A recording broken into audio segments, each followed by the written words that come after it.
চাঁদপুরের হাজীগঞ্জে বিএনপি জামায়াত সংঘর্ষে আহত অন্তত ২০। তারেক রহমান রুমিন ফারহানাকে নিয়ে ব্যঙ্গ করে ফেসবুক পোস্টের অভিযোগ। টেকনাফের গহীন পাহাড়ে পাচারকারীদের আস্তানায় কোস্টগার্ড নৌবাহিনীর অভিযান, নারী শিশুসহ ৩৮ জন উদ্ধার, ২ পাচারকারী আটক। এবং দেশজুড়ে চড়া বেশিরভাগ সবজি ৩০০ টাকার উপরে কাঁচামরিচের কেজি। খরা মৌসুমেও ইলিশ না পাওয়ায় নিষেধাজ্ঞার সময় পেছানোর দাবি মৎস্যজীবীদের।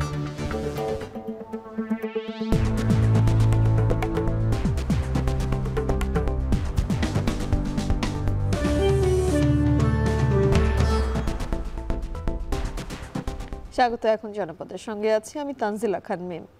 চাঁদপুরে বিএনপি জামায়াত সমর্থকদের মধ্যে সংঘর্ষের ঘটনা ঘটেছে। সামাজিক যোগাযোগ মাধ্যমে তারেক রহমান ও রুমিন ফারহানার ছবি বিকৃত করে পোস্ট দেওয়ার জেরে এ সংঘর্ষের ঘটনা ঘটে। দুপুরে হাজীগঞ্জের পালিশারা গ্রামে এ সংঘর্ষ হয়।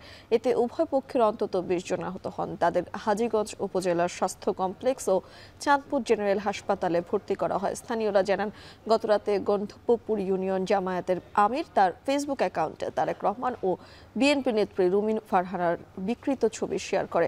এর জেরে সকালে ইউনিয়ন বিএনপির নেতাকর্মীরা বিষয়টি নিয়ে জিজ্ঞাসাবাদ করতে গেলে উত্তপ্ত পরিস্থিতির সৃষ্টি হয়। এক পর্যায়ে উভয় পক্ষ সংঘর্ষে জড়িয়ে পড়ে। খবর পেয়ে পুলিশ ঘটনাস্থলে গিয়ে পরিস্থিতি নিয়ন্ত্রণে আনে। তবে এই ঘটনায় এখন পর্যন্ত কোনো পক্ষই থানায় অভিযোগ করেনি। আমাদের উপর অতর্কিত হামলা, ওই হামলা আমাদের ইউনিয়নের সাবেক যুবনেতা, ছাত্রনেতা এবং স্বেচ্ছাসেবক দলের সভাপতি সহ শ্রমিক দলের সভাপতি এবং ওয়ার্ড বিএনপির সভাপতি, সেক্রেটারি সহ অনেক নেতাকর্মী আহত হয়েছে। জামাত শিবিরের পালিশারার আমির সহ এরা আমাদের ওই যে ওয়ার্ডের লোকজন সব পুরো জামাত শিবির আর আমলি মিলে আমাদের আক্রমণ করছে। আমাদের যে যুব দলের সেক্রেটারি নেসার ভাই আমার সব কয়েকজন আহত করা হয়েছে এখানে। গাজাবাসীর জন্য সহায়তার গ্লোবাল সমুদ্র ফ্লোটিলাকে ইসরায়েলি বাহিনীর আটকের প্রতিবাদে জাহাঙ্গীরনগর বিশ্ববিদ্যালয়ে বিক্ষোভ মিছিল অনুষ্ঠিত হয়েছে। বিক্ষোভকারীরা বলেন, এই ঘটনা আন্তর্জাতিক আইনের সুস্পষ্ট লঙ্ঘন এবং ক্ষুধাকে যুদ্ধাস্ত্র হিসেবে ব্যবহার নিন্দনীয়। মানবিক সহায়তা বহনকারী ফ্লোটিলা ফিলিস্তিনি জনগণের প্রতি বিশ্ববাসীর সংহতির প্রতীক। তাদের দাবি, গাজায় অবাধ প্রবেশাধিকার নিশ্চিত করতে হবে। এছাড়া ইসরায়েলি বাহিনীকে বেসামরিক জনগণের জীবন, মর্যাদা ও মৌলিক অধিকার থেকে বঞ্চিত করা অবিলম্বে বন্ধ করতে হবে। সমাবেশে জাকসুর ভিপি এবং জিএসের নেতৃত্বে শিক্ষার্থীরা অংশ নেন।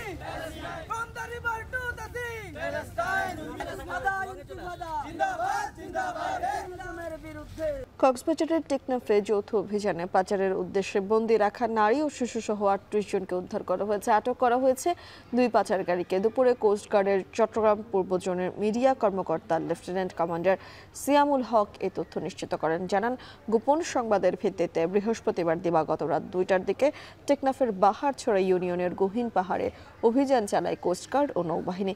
এ সময় কচ্ছপিয়া সরকারি প্রাথমিক বিদ্যালয়ের কাছে পাহাড়ি এলাকায় গড়ে তোলা আস্তানা থেকে ১৮ নারী ও ১২ পুরুষ এবং ৮ শিশুকে উদ্ধার করা হয়। একই সাথে আটক করা হয় ২ পাচারকারীকে। পরে তাদের টেকনাফ থানায় হস্তান্তর করা হয়। ভুক্তভোগীরা জানান, মুক্তিপণ আদায় ও সমুদ্রপথে পাচারের উদ্দেশ্যে তাদের পাহাড়ে আটকে রেখে নির্যাতন করে আসছিল পাচারকারীরা।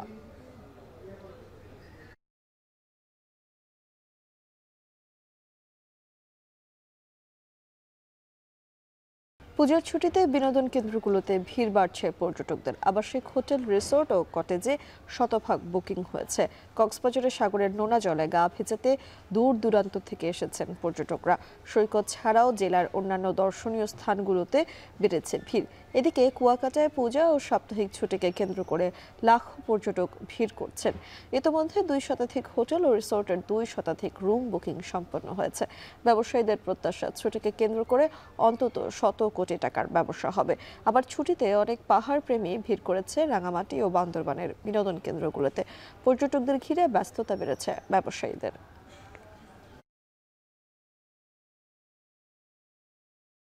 সারা দেশের বাজারে হঠাৎই বাড়তে শুরু করেছে কাঁচামরিচের দাম। টানা কয়েক সপ্তাহ ধরে সরবরাহ কম থাকায় ঊর্ধ্বমুখী সব ধরনের সবজির দাম। এদিকে কাল থেকে ২২ দিনের নিষেধাজ্ঞা শুরু হচ্ছে ইলিশ আহরণ, পরিবহন ও বিক্রিতে। এর প্রভাবে দাম বেড়েছে ইলিশের। ছুটির দিনে সারা দেশেই সবজির বাজার চড়া। বিক্রেতাদের দাবি সরবরাহ কম থাকায় ঊর্ধ্বমুখী কাঁচামরিচ সহ সব ধরনের সবজির দাম। সপ্তাহ ব্যবধানে চট্টগ্রামের বাজারে কাঁচামরিচ বিক্রি হচ্ছে 350 থেকে 400 টাকায়। পূজার ছুটিতে সরবরাহ কম আর বৃষ্টির কারণে বেশিরভাগ সবজি বিক্রি হচ্ছে 50 টাকার ওপরে। বাজারে সবজির দাম নিয়ে অস্বস্তিতে ক্রেতারা, আর বিক্রেতারা বলছেন বৃষ্টি আর পূজাতে চাহিদা বাড়ায় এখনো কিছু সবজির দাম চড়া। বৃষ্টি লইয়ে একটু সবজির দাম বাড়ছিল, ওইটা আবার মোটামুটি এখন নর্মাল আসছে। পূজার উপলক্ষে যাইয়ে যে সবজিগুলো সরবরাহ হতো, এগুলো এই আমাদের এই ক্রেতারা মানে এখন অত্যাধুনিক মানে নতুন নতুন সবজিগুলো যেগুলো বাইরেছে এটার উপর একটু প্রভাব পড়ছিল। এদিকে কয়েকদিনের অতিবৃষ্টিতে সরবরাহ কমায় বগুড়ায় কাঁচামরিচ সহ সব সবজির দাম অনেকটা বেড়েছে। বাজারে কাঁচামরিচের কেজি 100 টাকা বেড়ে দাঁড়িয়েছে 280 টাকায়। আমাদের নাগালের বাইরে একটু কষ্ট হয় বেশি, যার কারণে সব জিনিসের দাম বেশি, আমরা কেনা আমাদের জন্য খুব কষ্ট। কাঁচামরিচ আপনার 80 টাকা পোয়া, ভেন্ডি 80 টাকা কেজি, করলা 100 টাকা কেজি, পটল 60 টাকা কেজি, বেগুন 120 টাকা কেজি। এছাড়া সরবরাহ কমায় রাজশাহীর বাজারে সিন্ডিকেট করে দাম বৃদ্ধির অভিযোগ ক্রেতাদের। আর মেহেরপুরে অগ্রিম শীতকালীন সবজি থাকলেও দাম আকাশ ছোঁয়া। গত কয়েকদিনের ব্যবধানে প্রতি কেজি সবজির দাম বেড়েছে 10 থেকে 30 টাকা। বেগুন কিনলে 100 টাকা কেজি, পটল 60 টাকা কেজি যাচ্ছে, মানে 50-60 টাকার উপরে সব সবজির দাম। আর 1 মাস পর শীত আসবে, শীতকালীন ধরেন কপি উঠবে, সিম উঠবে, বেগুন উঠবে, তখন ধরেন একবারে সীমিত দাম হবে। এখন সরবরাহ কম, এই জন্য দাম বাড়বে। এদিকে শনিবার থেকে 22 দিনের নিষেধাজ্ঞা শুরু হওয়ায় ইলিশের দামে প্রভাব পড়েছে সিলেট, সৈয়দপুর সহ দেশের বিভিন্ন বাজারে। প্রতি কেজি ইলিশ বিক্রি হচ্ছে 3000 থেকে 3200 টাকায়। চড়া দাম থাকায় মাছ কিনতে হিমশিম খাচ্ছেন সাধারণ ক্রেতা। ক্রেতারা বলছেন সাধারণ মানুষের পক্ষে ইলিশ মাছ কেনা অসম্ভব হয়, অন্যান্য চাষের মাছের ওপর নির্ভর করতে হচ্ছে। আর বিক্রেতাদের দাবি 22 দিনের বন্ধের কারণে চাহিদার তুলনায় সরবরাহ কম থাকায় দাম বাড়তি। কেনার মতো না যে অবস্থা, আমরা মধ্যবিত্ত লেগে বিশেষ করি খাওয়া মুশকিল করে দিয়েছি, ইলিশ ভুলি যাই না কোনো। বড় নিজের দাম বাড়ছে, কেজি 1 কেজি মাঝে 100-150 টাকা বাড়ছে, আর ছুটি নিজের দাম কমছে। তবে পূজার ছুটি সহ নানা কারণে ক্রেতা কম থাকায় কিছুটা কম দামে বিক্রি হচ্ছে অন্যান্য মাছ। নাজমুস সাকিব সামি, এখন।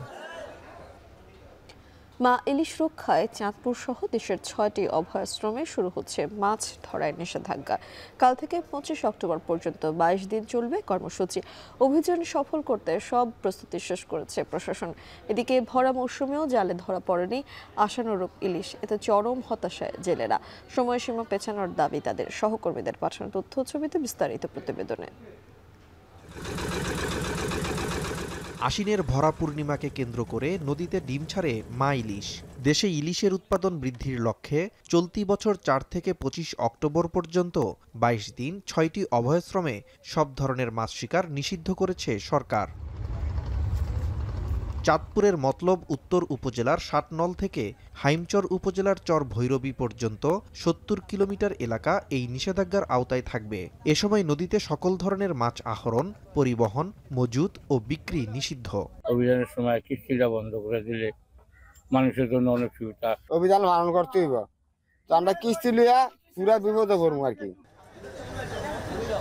চলতি মৌসুমে সাগর নদীতে ভোলায় ইলিশের পরিমাণ কম। এখনও ইলিশের প্রজনন সময় শুরু হয়নি জানিয়ে নিষেধাজ্ঞার সময় পুনর্বিবেচনার দাবি জেলেদের। 4 তারিখে যে অভিযান দেয়, মাছ মনে হয় বৃদ্ধি হবে না, কিন্তু মাছের ডিম নাই। ডিম না থাকলে ইলিশ মাছের বৃদ্ধি হবে কোথা থেকে? মা ইলিশ এখন পর্যন্ত কোনো ডিম হয় নাই। আমরা এটা পিছানোর জন্য 13 অক্টোবর থেকে 20 অক্টোবরের মধ্যে আমরা এটা চাই, এখন এটা তার চাই।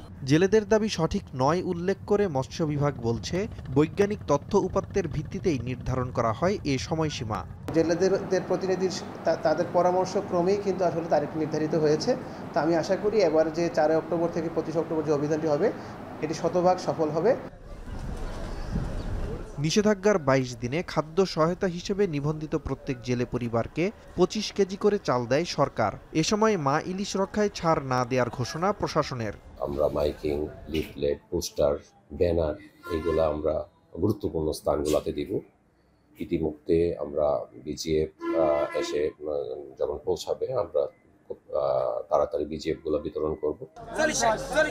মা ইলিশ রক্ষার অভিযান সফল হলে আগামীতে দেশের নদীগুলো ইলিশের প্রাচুর্যে ভরে উঠবে বলে প্রত্যাশা মৎস্য বিভাগের। নাজমুস সাকিব সামি, এখন।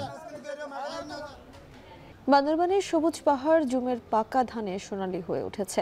আবহাওয়া ভালো থাকায় ফলনও থাকছে ভালো। পাহাড়ি পল্লীগুলোয় চলছে জুমের ধান কাটার উৎসব। কৃষি বিভাগ বলছে গেল বছরের তুলনায় জেলায় এই বছর 920 হেক্টর বেশি জমিতে ধানের আবাদ হয়েছে। রিজভী রাহাতের তথ্য ছবিতে প্রতিবেদন। পার্বত্য জেলা বান্দরবানে বসবাসকারী পাহাড়িদের আদি পেশা জুম চাষ। দুর্গম পাহাড়ের অধিকাংশ বাসিন্দাই জুম চাষের মাধ্যমে জীবিকা নির্বাহ করেন। জেলার রোয়াংছড়ি, রুমা, থানচি, লামা ও আলীকদম উপজেলার দুর্গম পাহাড়ে জুমে ধান চাষ করা হয়। প্রতি বছর এপ্রিল মাসে জমি প্রস্তুত করে লাগানো হয় নিরিখা, উপসি, পিডি, ককরো, বিন্নি, গেলং ও কানভুই জাতের ধান। এরপর 4 মাস পরিচর্যা শেষে সেপ্টেম্বরে শুরু হয় জুমের ধান কাটা, চলে অক্টোবর পর্যন্ত। এরপর জুমিয়া পরিবারগুলো সংগ্রহ করে রাখে সারা বছরের খোরাকি। চলতি বছর আবহাওয়া ভালো থাকায় ধানের ফলনও হয়েছে ভালো। পাহাড়ি পল্লীগুলোয় এখন চলছে জুমের ধান কাটার উৎসব। গত বছরের চেয়ে এবার একটু ফলন সুন্দর এবং ভালো। তার পাশাপাশি হলুদ, শিলক হলুদ, তারপরে আপনার মরিচ। ধান 2 হাড়ির জায়গা 2 হাড়ি লাগাইছি।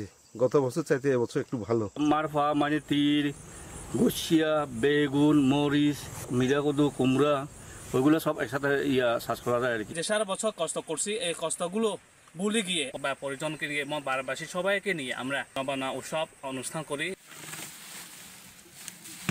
কৃষি বিভাগ বলছে পার্বত্য অঞ্চল হওয়ায় সব জায়গায় সমানভাবে বৃষ্টিপাত হয় না বলে উৎপাদনে তারতম্য হয়। এক এক জায়গায় ফলন এক এক রকম হয়ে থাকে। আবহাওয়া ভালো ছিল এবং আমাদের পরিবর্তিত বৃষ্টি হয়েছে এবং হওয়ার কারণে আমাদের আশা করতেছি আমাদের ফলন বাড়বে। ঔষধের সার হিসেবে মারফা, মিষ্টি কুমড়া, তিল, ভুট্টা সহ অন্যান্য চাষ করার মাধ্যমে তাদের জীবিকার একটা ভালো একটা সোর্স পাচ্ছেন এবং তারা স্বাবলম্বী হচ্ছে। কৃষি সম্প্রসারণ অধিদপ্তরের তথ্য মতে গেল বছর জেলায় 7,500 হেক্টর জমিতে ধানের আবাদ হয়। এবছর তা প্রায় 1000 হেক্টর বেড়েছে। এখন বান্দরবান। মাগুরায় নেই পর্যাপ্ত বিনোদন পর্যটন স্পট, তাই সদর উপজেলার বুরুলিয়া বিলে ভিড় করছেন ভ্রমণ পিপাসুরা। পর্যটকের আনাগোনায় নৌকার মাঝি সহ শতাধিক পরিবারে ফিরেছে আর্থিক সচ্ছলতা। বিশ্বজিৎ বাপির তথ্য ছবিতে বিস্তারিত প্রতিবেদনে। বিলের পাড়ের আসবাগ্রাম পার হলেই হাজারো মানুষের ভিড় পেরিয়ে বিল জুড়ে অপার জলরাশি, তাতে ভাসছে ছোট ছোট মাছ ধরার নৌকা। 5 কিলোমিটার জুড়ে গ্রামগুলো সাজানো প্রকৃতির এক অনবদ্য দৃশ্যকল্পে। মাগুরা সদর থেকে 15 কিলোমিটার যেতে কুচিয়ামুড়া ইউনিয়নের বুরুলিয়া বিল। বছরে একবার আবাদ হয় আর প্রায় সারা বছরই থাকে পানি। প্রতি বছর পানি কম থাকলেও এবার বৃষ্টি বেশি হওয়ায় পানিতে থই থই করছে বিলপাড়ের গ্রামগুলো। কৃষিজমি তলিয়ে ফসল চাষ ব্যাহত হলেও গড়ে উঠেছে অনন্য দর্শনীয় স্থান। জায়গাটা খুবই চমৎকার এবং মনোরম। বিকালে যে পরিবেশটা আমরা উপভোগ করলাম, সবাই মিলে নৌকা ভ্রমণ করে, সব দিক দিয়েই এসে মনে করেন অল্প টাকায় আমরা নৌকা ভ্রমণ করতে পারতেছি। এখানে জায়গাটা অনেক সুন্দর, নিরিবিলি এবং বেশ ভালো একটা পরিবেশ, সবার ঘোরার জন্য অনেকই ভালো। প্রতিদিন হাজারো মানুষ উপভোগ করছে এই বিলের সৌন্দর্য। এতে বাড়তি আয় হচ্ছে এই এলাকার মানুষের। ফসলের জমি বন্যার কারণে তলিয়ে গেছে, সেই কারণে আমরা এই যে নৌকা চালিয়ে আমাদের সংসার চালাচ্ছি। ধান পাট সব তলায় গেছে, এখন কি করব? তার জন্য এই দোকানে দিয়ে বসে আছি। দর্শনার্থীদের নিরাপত্তায় বিলের পাশে শেড নির্মাণ সহ নানা দাবি দর্শনার্থীদের। উদ্যোগ নেয়ার কথা জানায় উপজেলা মৎস্য বিভাগ। প্রশাসন যদি এখানে এই যারা টুরিস্ট যারা আসতেছে তাদের একটু নিরাপত্তার জন্য যদি কোনো কাজ করতো। আমরা অধিকৃতদের সাথে আলাপ করেছি এবং অধিকৃতদেরকে আরও অধিকৃতদেরকে জানাবো। আশা করা যায় এখানে একটা শেড বা এখানে একটা বসার জায়গা হবে, বা ভবিষ্যতে যাতে পর্যটকরা বা বাইরে থেকে আসতে পারে, এখানে যেন সুন্দরভাবে থাকতে পারে, এই বিষয়গুলো থেকে আমরা আরও বেশি উদ্যোগ নেব আশা করি। বুরুলিয়া বিলের পারে কুল্লিয়া, কুচিয়ামোড়া, আশবা, বরইচারা, আমুরিয়া সহ প্রায় 15টি গ্রাম। সারা বছর এ বিলের জলাশয়ে প্রায় 5 শতাধিক জেলে পরিবার মাছ ধরে জীবিকা নির্বাহ করে। এখন মাগুরা। ঢাকার ধামরাইয়ে ডাকাতি প্রস্তুতির সময় 5 জনকে আটক করেছে পুলিশ। এ সময় একটি প্রাইভেট কার সহ দেশীয় অস্ত্র উদ্ধার করা হয়। পুলিশ জানায়, গতকাল দুপুরের দিকে ধামরাইয়ের বাথুলি এলাকায় ঢাকা আরিচা মহাসড়কে অভিযান চালান পুলিশ। এ সময় হাতুড়ি, চাকু ও লোহার রড সহ প্রাইভেট কারে থাকা 5 জনকে আটক করা হয়। আসামিরা বর্তমানে ঢাকার বিভিন্ন এলাকায় অবস্থান করছিল। গ্রেফতারকৃতদের জিজ্ঞাসাবাদে জানা যায়, তারা দীর্ঘদিন ধরে ঢাকা আরিচা মহাসড়কে ডাকাতি, ছিনতাই ও অপহরণ সহ বিভিন্ন অপরাধে জড়িত। এর আগেও তাদের বিরুদ্ধে বিভিন্ন থানায় একাধিক মামলা হয়েছে।